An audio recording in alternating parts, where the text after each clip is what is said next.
అది ఓజీ అన్నది అది వేరేది. అది అసలు ఎక్స్పెక్టేషన్ మించిపోయింది. అసలు మేము అసలు పవన్ కళ్యాణ్ అలా ఎక్స్పెక్ట్ చేయలేదు. ఆ రేంజ్లో వస్తాడని అయితే బుర్ర అసలు థియేటర్లో తెరలుగా అసలు సౌండ్ బాక్సులు భద్రాసిపోయినాయి. అసలు ఆ రోజు ఇంకా అసలు ఊపిరి కూడా ఆడలేదు మాకు ఓజీ.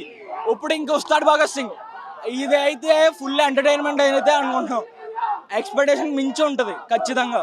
ప్రీమియర్ షో కాకుండా అంటే బెనిఫిట్ షోకే ఇవ్వడం ఎట్లా?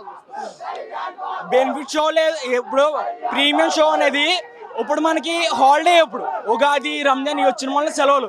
ప్రీమియం షో ఎప్పుడు ఉపయోగపడుతుంది అంటే ఇప్పుడు ఈవేళ హాలిడే లేదనుకోండి, అప్పుడు నైట్ ప్రీమియం షో ఇప్పుడు ఉపయోగపడుతుంది. ఇంక ఇది అంటారు హాలిడే ఎలాగో ఉంది కాబట్టి ప్రీమియం షోతో పనే లేదు. ఆయన కనబడితేనే ఎగబడేటట్టు ఉన్నారు.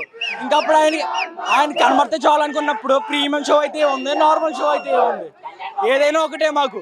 మొత్తానికి పవర్ స్టార్ మ్యానియా అనేది కనిపిస్తుంది. పవర్ స్టార్ మ్యానియా కనిపిస్తుంది అనుకోవచ్చు. ఆ ఒక మ్యాజిక్, పవర్ స్టార్ ఒక మ్యాజిక్ కావచ్చు. 20% పవర్ స్టార్. ఇప్పుడు వింటర్స్ పవన్ కళ్యాణ్ చూస్తారు మీరు ఇందులో 100%, 100కి మించి మీరు అసలు ఎంత ఎక్స్పెక్ట్ చేస్తున్నారో అంతకు మించి ఉంటుందని నేను భరోసా ఇస్తాను. నేను ట్రైలర్ లో కూడా చూస్తే ఆ లుకింగ్ కావచ్చు, ఆ స్టైల్ కావచ్చు, చాలా అసలు ఇప్పుడు హరీష్ చేతిలో పడితే ఇంక మనం చూసుకోకర్లేదు. ఇంకా గబ్బర్ సింగ్ చూశారు.